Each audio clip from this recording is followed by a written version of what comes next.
ದೇವತೆಗಳಿಂದ ಪ್ರಾರ್ಥಿತಳಾಗಿರತಕ್ಕಂತಹ ಪಾರ್ವತೀ ದೇವಿ ತಥೋ ಹಿಮವತ ಪೃಷ್ಠೆ ಗೌರಿ ತೇಪೆ ತಪೋ ಮಹತ್, ಭಾರೀ ತಪಸ್ಸನ್ನು ಮಾಡ್ತಾ ಇದ್ದಾರೆ ಪಾರ್ವತೀ ದೇವಿ ಗೌರಿ. ಈಗ ಈಕೆ ಏನೋ ತಪಸ್ಸು ಮಾಡ್ತಾ ಇದ್ದಾಳೆ, ದೇವತೆಗಳಿಗೆ ಅವಸರ. ಈಕೆಯ ಬಳಿ ಬಂದು ನಿವೇದಿಸಿಕೊಂಡದ್ದಾಯಿತು, ಆ ಕಡೆ ಹೋಗಿ ರುದ್ರದೇವರಲ್ಲೂ ಪ್ರಾರ್ಥಿಸ್ಕೋಬೇಕು. ರುದ್ರದೇವರು ಪಾರ್ವತೀ ದೇವಿಯನ್ನು ಸ್ವೀಕರಿಸುವಂತಾಗಬೇಕು. ಹಾಗೆ ಅವರ ಮನವೊಲಿಸಲಿಕ್ಕೆ ಬೇಕಾಗಿರತಕ್ಕಂತಹ ನೀತಿಯನ್ನು ಮಾಡೋಣ, ಉಪಾಯವನ್ನು ಹೂಡೋಣ.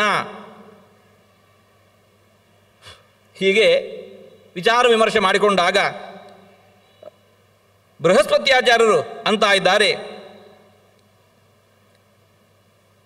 ಯಸ್ತ್ವಸೌ ಬೃಹಸ್ಪತಿರುವಾಚ ಯಸ್ತ್ವಸೌ ಮದನೋ ಧೀಮಾನ್ ಕಂದರ್ಪ ಪುಷ್ಪ ಚಾಪ ಧೃಕ್ ಸವಿಧ್ಯತು ಶಿವಂ ಶಾಂತಂ ಬಾಣೈ ಪುಷ್ಪಮಯೇ ಶುಭೈ. ಮದನ ಯಾರಿದ್ದಾನೆ, ವಸಂತನ ಜೊತೆಗೂಡಿಕೊಂಡು ರುದ್ರದೇವರ ಬಳಿಗೆ ಹೋಗಿ ಪುಷ್ಪ ಬಾಣಗಳನ್ನು ಎಸೆಯಲಿ. ಅವರ ಮನಸ್ಸು ಸ್ತ್ರೀಗಾಗಿ ಕಲುಷಿತವಾಗಬೇಕು. ಆವಾಗ ಪಾರ್ವತೀದೇವಿಯನ್ನು ಸ್ವೀಕರಿಸ್ತಾರೆ. ಅವರಲ್ಲಿ ಹುಟ್ಟಿರತಕ್ಕಂತಹ ಪುತ್ರ ಅವನು ಜಾತಪುತ್ರ ತ್ರಿನೇತ್ರಸ್ಯ ತಾರಕಂ ಸಹ ಹನಿಷ್ಯತಿ, ಅವನು ತಾರಕನ ಸಂಹಾರ ಮಾಡ್ತಾನೆ. ವಸಂತಂಚ ಸಹಾಯಾರ್ಥಂ ಶೋಭಿಷ್ಟಂ ಕುಸುಮಾಕರಂ, ವಸಂತನು ಕೂಡ ಈ ಮದನನ ಜೊತೆಗೆ ಹೋಗಲಿ. ಹೀಗೆ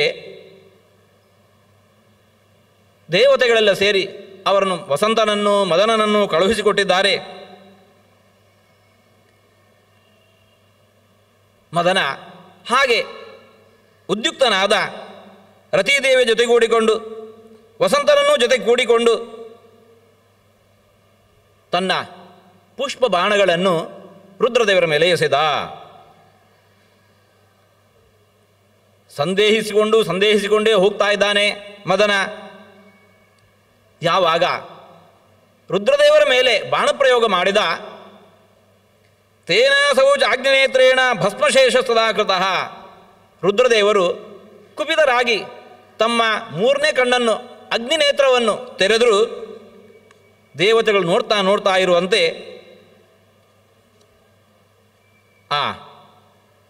ತಾವಚ್ಚ ಭಸ್ಮಸಾದ್ಭೂತಂ ಕಾಮಂ ದೃಷ್ಟ ಭಯಾತುರಾಹ. ರುದ್ರದೇವರು ಮೂರನೇ ಕಣ್ಣನ್ನು ತೆರೆದರೂ ಕೋಪದಿಂದ ಯಾವ ಮದನ ಅಲ್ಲೇ ಬೂದಿಯಾಗಿ ಬಿಟ್ಟ. ದೇವತೆಗಳೆಲ್ಲ ಭಯಭ್ರಾಂತರಾಗಿದ್ದಾರೆ. ಎಲ್ಲ ದೇವತೆಗಳು ಒಂದಾಗಿ ಹೋಗಿ ರುದ್ರದೇವರಲ್ಲಿ ವಿನೀತರಾಗಿ ಪ್ರಾರ್ಥನೆ ಮಾಡ್ಕೋತಾ ಇದ್ದಾರೆ. ತಾರಕಾತ್ ಭಯಮಾಪನ್ನಂ ಕುರುಪತ್ನೀಂ ಗಿರೇ ಸುತಾಂ, ತಾರಕನಿಂದ ನಮಗೆ ದೇವಲೋಕಕ್ಕೆ ಇಷ್ಟು ಹಾನಿ ಉಂಟಾಗಿದೆ. ರುದ್ರದೇವ, ನೀನು ಭವಾನಿಯನ್ನು ಸ್ವೀಕಾರ ಮಾಡಬೇಕು, ಆ ಪಾರ್ವತೀದೇವಿಯನ್ನು ಸ್ವೀಕಾರ ಮಾಡಬೇಕು. ಆಕೆಯಲ್ಲಿ ಹುಟ್ಟುವಂತಹ ಮಗ ಆ ತಾರಕನ ಸಂಹಾರಕನಾಗಬೇಕು. ಮುಂದೆ ವಿಶ್ವಕರ್ಮನಿಂದ ನಿರ್ಮಿತವಾಗಿರತಕ್ಕಂತಹ ವೇದಿಯಲ್ಲಿ ಆ ರುದ್ರದೇವರು ಹಾಗೂ ಪಾರ್ವತೀದೇವಿಯವರ ವಿವಾಹದ ವರ್ಣನೆ ಬರುತ್ತೆ. ದೇವತೆಗಳೆಲ್ಲಲ್ಲಿ ಸೇರಿಕೊಂಡು ತಾವು ಸ್ವಯಂ ಸೇವಕರಾಗಿ ದುಡಿದು ಪಾರ್ವತಿ ರುದ್ರದೇವರ ವಿವಾಹ ಮಹೋತ್ಸವವನ್ನು ವೈಭವದಲ್ಲಿ ಆಚರಿಸಿದ್ದಾರೆ.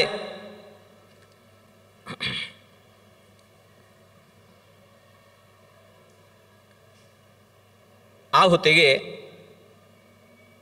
ಬ್ರಹ್ಮದೇವರು ಅಂತ ಇದ್ದಾರೆ, ತಾವತ್ ಅದರ್ಶಮಹಂ ತತ್ರ ಹೋಮಂ ಕುರುವನ್ ಹರಾಂತಿಗೆ ದೃಷ್ಟೇ ಅಂಗುಷ್ಠೆ ದುಷ್ಟಬುದ್ಧಿಯ ವೀರ್ಯಂ ಸುಸ್ರಾವಮೇತದ ವಿಡಂಬಿತೋ ನ ಕಾಮೇನ ಕೋಪ್ಯಸ್ಮಿನ್ ಭುವನತ್ರಯೇ ಲಜ್ಜಯ ಕಲುಷೀಭೂತಃ ಸ್ಕನ್ನಂ ವೀರ್ಯಮಚೂರ್ಣಯಂ ಮದ್ವೀರ್ಯ ಚೂರ್ಣಿತಾಪ್ಸು ಸೂಕ್ಷ್ಮಾಃ ತದ್ವಾಲಖಿಲ್ಯಾಃ ಪ್ರಜಜ್ಞರೆ. ಬ್ರಹ್ಮದೇವರು ನಾರದರಲ್ಲಿ ಅಂತ ಇದ್ದಾರೆ, ಆ ರುದ್ರದೇವರಿಗೂ ಪಾರ್ವತೀದೇವಿಗೂ ಗೌರಿಗೂ ವಿವಾಹ ಮಹೋತ್ಸವ ನಡೀತಾ ಇದೆ.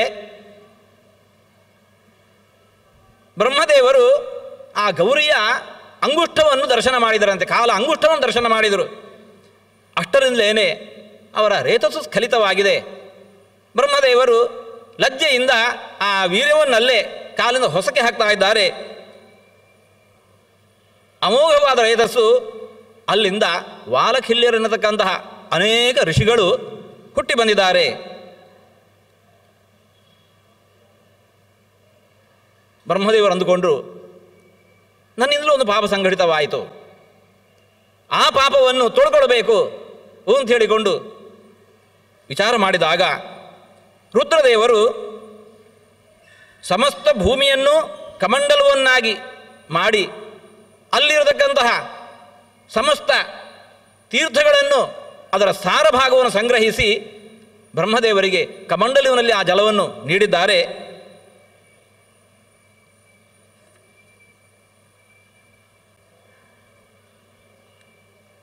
ಆಪೋ ವೈ ಮಾತರೋ ದೇವ್ಯ ಭೂಮಿರ್ ಮಾತಾ ದಶಾಪುರ ಸ್ಥಿತ್ಯುತ್ಪತ್ತಿ ವಿನಾಶಾನಾಂ ಹೇತುತ್ವ ಉಭಯೋಸ್ಥಿತಂ ಅತ್ರ ಪ್ರತಿಷ್ಠಿತೋ ಧರ್ಮ ಅತ್ರ ಯಜ್ಞಸ್ಸನಾತನಃ ಅತ್ರ ಭುಕ್ತಿಶ್ಚ ಮುಕ್ತಿಶ್ಚ ಸ್ಥಾವರಂ ಜಂಗಮಂಚ ಯತ್ ಸ್ಮರಣಾತ್ ಮಾನಸಂ ಪಾಪಂ ವಂದನಾತ್ ವಾಚಿಕಂ ತಥಾ ಸ್ನಾನ ಪಾನಾಭಿಷೇಕಾಚ್ಚ ವಿನಶ್ಯತಿ ಅಪಿ ಕಾಯಿಕಂ. ಆ ಸಾರಭೂತವಾಗಿರತಕ್ಕಂಥ ಜಲವನ್ನು ಬ್ರಹ್ಮದೇವರಿಗೆ ರುದ್ರದೇವರು ನೀಡಿದ್ದಾರೆ, ತಮ್ಮಲ್ಲಿ ಉಂಟಾಗಿರತಕ್ಕಂತಹ ಪಾಪ ಪ್ರಕ್ಷಾಳನೆಗೋಸ್ಕರ. ಬ್ರಹ್ಮದೇವರು ಅಂತ ಇದ್ದಾರೆ. ಹೀಗೆ ರುದ್ರದೇವರು ಏವ ಮುಕ್ತ್ವಾ ಮಹಾದೇವ ಪ್ರಾಧಾನ್ಮಮ ಕಮಂಡಲುಂ. ರುದ್ರದೇವರು ಅಂದರು, ಈ ಜಲವನ್ನು ಸ್ಪರ್ಶನ ಮಾಡುವುದರಿಂದಾಗಿ ಸ್ಮರಣೆ ಮಾಡಿಕೊಳ್ಳೋದರಿಂದಾಗಿ ಎಲ್ಲ ಪಾಪಗಳು ಪರಿಹಾರ ಆಗ್ತವೆ. ಆ ಜಲವೇ ಮುಂದೆ ಗಂಗೆಯಾಗಿ ಬರುತ್ತೆ. ಅದು ಹೇಗೆ ಬಂತು ಅದಕ್ಕೆ ಆ ವಿಧಾನವನ್ನು ತಿಳಿಸ್ತಾ ಇದ್ದಾರೆ. ಬಲಿರ್ನಾಮ ಮಹಾದೈತ್ಯ ದೇವಾರಿ ಅಪರಾಜಿತ. ಬಲಿ ಮಹಾಬಲಿಷ್ಠನಾಗಿ ದೇವತೆಗಳ ಐಶ್ವರ್ಯವನ್ನೆಲ್ಲ ಶುಕ್ರಾಚಾರ್ಯರ ಸಹಾಯದಿಂದಾಗಿ ಕಸಿದುಕೊಂಡಿದ್ದಾನೆ. ದೇವತೆಗಳೆಲ್ಲ ಭಗವಂತನ ಬಳಿ ಬಂದು ಪ್ರಾರ್ಥನೆ ಮಾಡಿಕೊಳ್ತಾ ಇದ್ದಾರೆ. ವಿಷ್ಣುಂ ಜಗ್ಮುಹು ಸವಿಕ್ವಲಾಹ.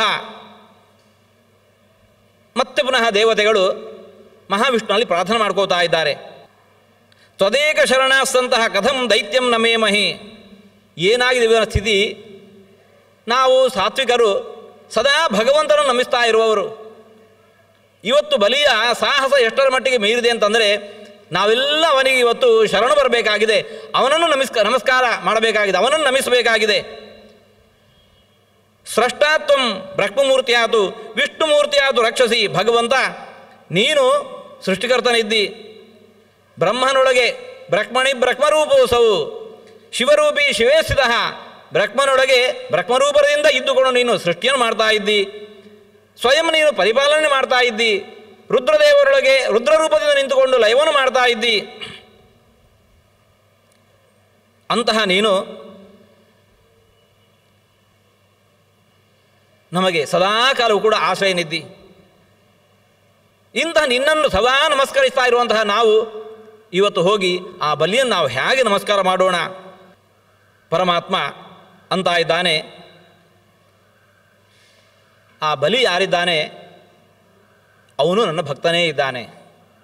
ಮದ್ಭಕ್ತೋಸೌ ಬಲಿರ್ದೈತ್ಯ ಅಜಯೋಸೌ ಸುರಾಸುರೈ ಯಥಾ ಭವಂತೋ ಮತ್ಪೋಷ್ಯಾ ತಥಾ ಪೋಷ್ಯೋ ಬಲಿರ್ಮಮ. ಅವನು ನನ್ನ ಭಕ್ತನಿದ್ದಾನೆ. ನೀವು ಯಾವ ರೀತಿ ನನ್ನ ರಕ್ಷಣೆಗೆ ಪಾತ್ರಭೂತರಾದವರೋ ಬಲಿಯೂ ನನ್ನ ರಕ್ಷಣೆಗೆ ಪಾತ್ರಭೂತನಾದವನೇ. ಆದರೆ ಇವತ್ತು ಅವನಿಂದ ನಿಮಗೆ ಉಪಟಳು ಉಂಟಾಗಿದೆ, ಅದನ್ನು ನಾನು ಪರಿಹಾರ ಮಾಡ್ತೇನೆ. ಹೇಗೆ? ವಿನಾಶ ಸಂಗರಂ ದೇವಾಹ. ಯುದ್ಧ ಇಲ್ಲ, ಮತ್ತೊಂದಿಲ್ಲ. ವಿನಾಶ ಸಂಗರಂ ದೇವಾಹ ಹೃತ್ವ ರಾಜ್ಯಂ ತ್ರಿವಿಷ್ಟವಂ ಬಲಿಂ ನಿವಿಧ್ಯ ಮಂತ್ರೋಕ್ತಿಯ ರಾಜ್ಯಂ ವ ಪ್ರದದಾಮ್ಯಹಂ. ಅವನು ನನ್ನ ಭಕ್ತನೇ ಇದ್ದಾನಾದ್ದರಿಂದಾಗಿ ಅವನ ಜೊತೆಗೆ ಯುದ್ಧವನ್ನು ಮಾಡದೆ ಉಪಾಯದಿಂದ ನಿಮ್ಮ ರಾಜ್ಯವನ್ನು ನಿಮಗೆ ಮತ್ತೆ ಪುನಃ ಮರಳಿಸ್ತೇನೆ. ಹೀಗೆ ಹೇಳಿದ ಭಗವಂತ ವಾಮನನಾಗಿ ಅವತರಿಸಿ ಬಂದಿದ್ದಾನೆ. ಬಲಿ ಇಷ್ಟು ಹೊತ್ತಿಗೆ ಅಶ್ವಮೇಧ ಯಾಗಕ್ಕೆ ಪ್ರಾರಂಭಿಸಿದ್ದಾನೆ. ಆ ಹೊತ್ತಿನಲ್ಲಿ ಭಗವಂತ ವಾಮನ ರೂಪದಿಂದ ಅವನ ಯಜ್ಞಶಾಲೆಯನ್ನು ಹೊಂದಿದ್ದಾನೆ.